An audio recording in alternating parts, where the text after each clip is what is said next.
ओ साहब, क्या पहली बार ऐसा हुआ है? और भी तो आतंकवादी आते हैं तो आप उन्हें तो बेल दे देते हैं। और भी तो आतंकवादी आते हैं तो आप उन्हें तो बेल दे देते हैं। और भी तो आतंकवादी आते हैं तो आप उन्हें तो बेल दे देते हैं। उन्हें तो बेल मिल जाती है पटियाला हाउस कोर्ट से, उनके तो डिस्चार्ज हो जाते हैं, वो तो बरी हो जाते हैं। जो आतंकवादी हैं, जिन्हें एनआईए कोर्ट ट्रायल कर रही है, जिनको दिल्ली पुलिस की स्पेशल सेल ट्रायल करती है, उन पे आप कुछ नहीं करते। ये है जी SDKV रघुपुरा, ठीक है जी।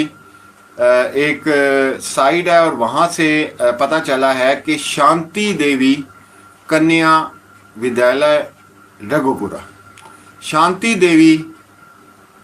देवी कोई स्कूल है जी। वहाँ ये बच्चियाँ जाती हैं, पढ़ती हैं।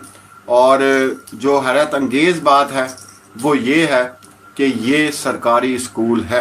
पढ़े तो इट्स गुड, बच्चे पढ़ने चाहिए, लेकिन इनलीगल काम हो रहे हैं, हमें उसकी तकलीफ है और हम उसके बारे में बात करना चाहते हैं। बच्चे बहुत अच्छी बात है, पढ़ रहे हैं, पढ़ने चाहिए, घर में पढ़ने चाहिए, बाहर नहीं पढ़ सकते तो। लेकिन जब ये कहा जाता है कि जी ऐसा मुमकिन ही नहीं है, हो ही नहीं सकता, आधार नहीं है, फला नहीं है, बच्चे स्कूल जा नहीं सकते, ये सब झूठ बोल रहे हैं। वो बच्चे भी स्कूल जा रहे हैं और गवर्नमेंट के स्कूल में जा रहे हैं, वहाँ पढ़ रहे हैं।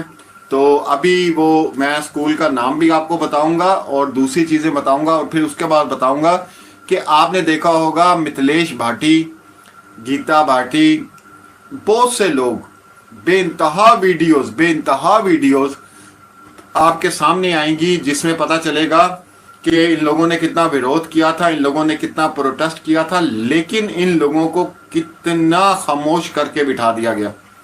उसके बाद कोई आवाज़ नहीं आई, ठीक है। अब यहाँ पे जो आज की आपके साथ मैं डिस्कशन करूँगा वो ये करूँगा कि ऐसा नहीं है जिस वो कहते हैं कि वहाँ के जो MLA हैं वो कहते हैं जी हम वेलकम किया है रघुपुरा में, उसको किसी ने वेलकम नहीं किया। अब वहाँ के लोग डरे हुए हैं क्योंकि जब वो सीमा हैदर के खिलाफ बात करते हैं या आवाज़ उठाते हैं तो मिथिलेश भाटी की तरह, गीता भाटी की तरह उनकी आवाज़ को दबा दिया जाता। बात को समझ रहे हैं आप?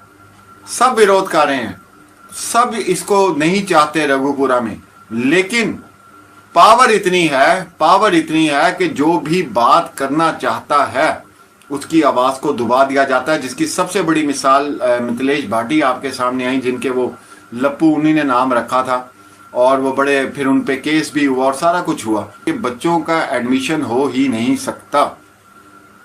लेकिन मसला ये कहने का है कि हो गया है, ठीक है।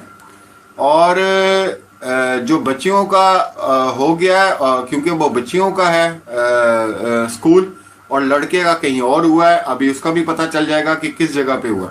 तो ये मैं आपके सामने लेकर आ रहा हूँ। ये है जी SDKV रघुपुरा, ठीक है जी।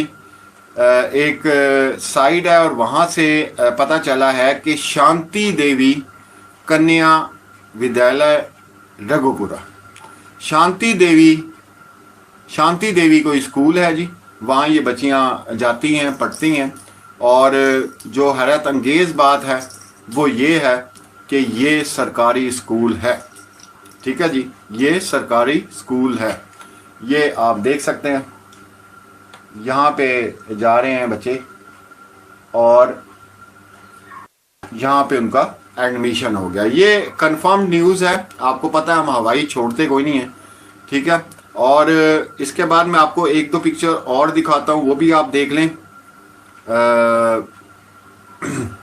इसमें गर्ल्स जा रही हैं, छोटी बच्चियां जा रही हैं गुलाम हैदर की, लेकिन बेटा जो है वो नहीं जा रहा।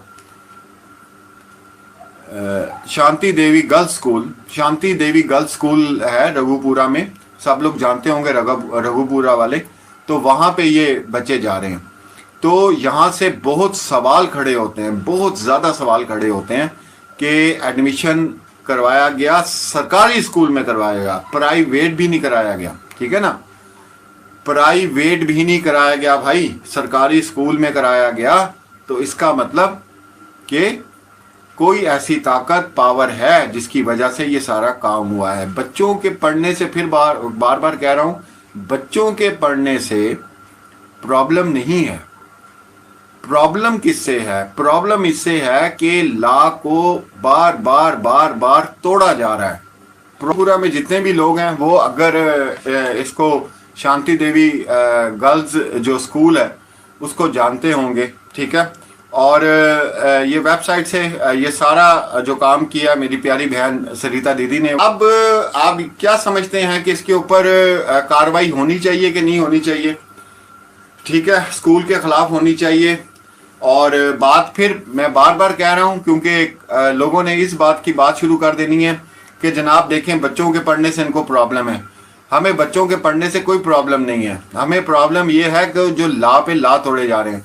पहले ये भगोड़ी आती है, ये आके एजेंसीज को चैलेंज कर देती है, तब इसको तवज्जो नहीं दी जाती, ठीक है। और इस पे लॉ ये तोड़ी जा रही है। और जनाब वो लाडली ये बनी हुई है, किस वजह से भाई लाडली बनी हुई है ये बताइए ना।